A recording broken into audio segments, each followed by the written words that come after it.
Chapter 1 of Elie Wiesel's Night.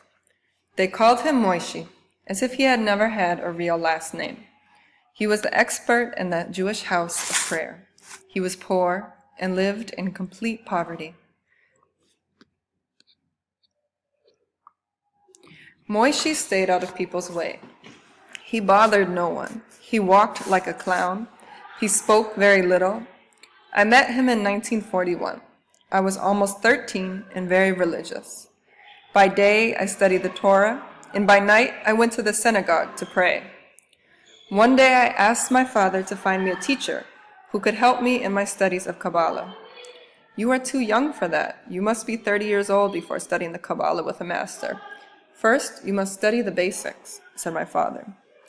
My father was a man with good education. He was unemotional. He almost never showed his feelings, not even within his family.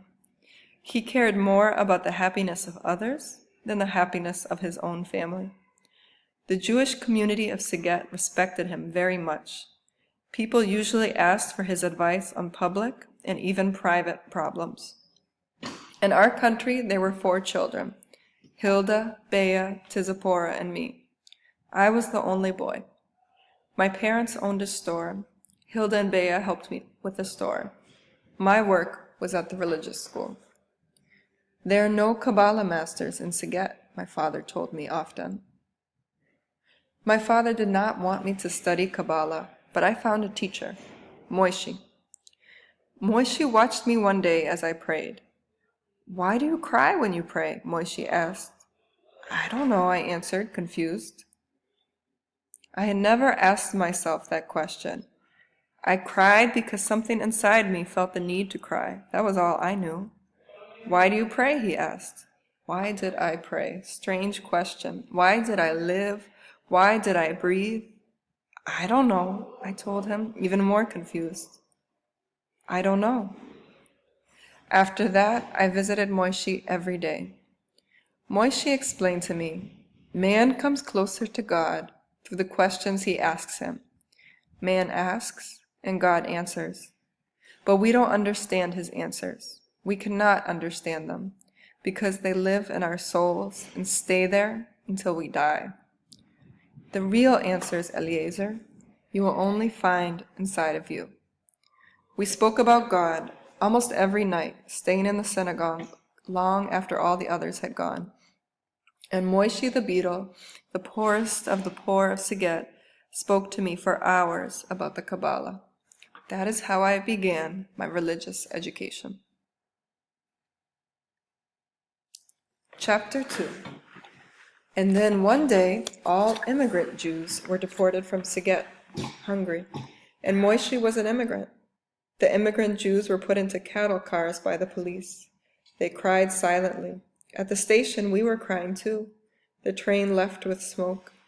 Someone said, "What do you expect? That's war." The immigrants were quickly forgotten. A few days after they left, there was a rumor that they were working in Galicia. People even said that they were happy with their destiny. Days went by, then weeks and months. Life was normal again. Everything was calm. The store owners were doing good business. The students studied their books, and the children played in the streets. One day, as I was about to enter the synagogue, I saw Moishi. He told me what had happened to him and the other immigrant Jews. The train with the Jewish immigrants had crossed the border. When the train was in Poland, the train stopped.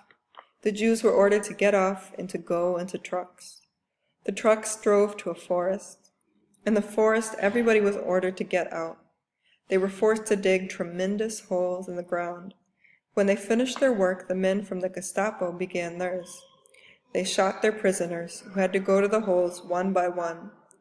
The soldiers tossed babies into the air and used them as targets for the machine guns. How had Moishi escaped?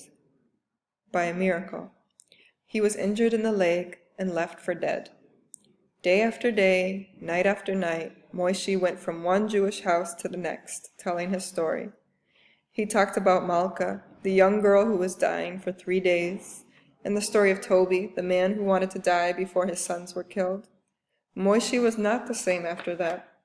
The happiness in his eyes was gone. He did not sing anymore. He did not talk about God or Kabbalah.